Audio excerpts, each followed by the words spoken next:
Tere, head sõbrad! Täna on Vikati mees noorendamas ühte viirbuhekki. Ja murekohaks on nüüd see, et ülevalt on hekk oluliselt laiem kui alt.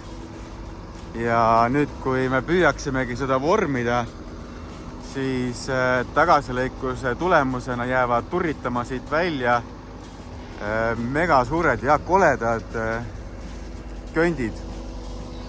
Aga et saada siit nüüd ilus hekk kätte, siis tuleb ta lõigata maapinnast 10–20 sentimeetri kõrgusele. Ja sellest lõike ümbrusest hakkavad tekkima siis uued võrsed.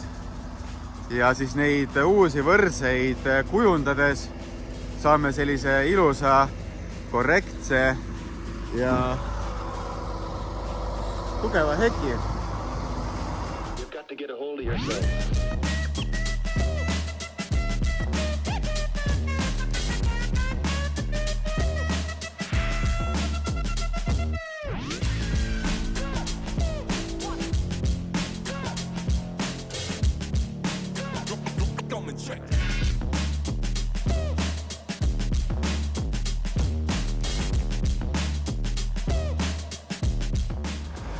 No miks on Vikati mees hea töötaja? No vaadake seda tehnikat.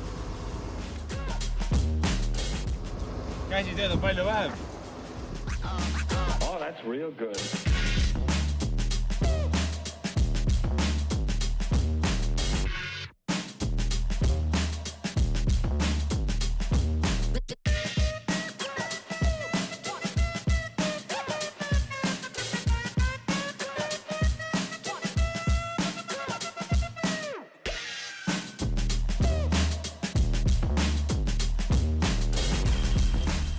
Suured tänud siis taas kord vaatamast, kaasa elamast. Postitan vahepeal teile siis siia pilte ka üles, mis sellest hekist lõpuks on saanud. Ja kui ilus see saab ja kui paljud ta siis ka soodsamalt tuleb.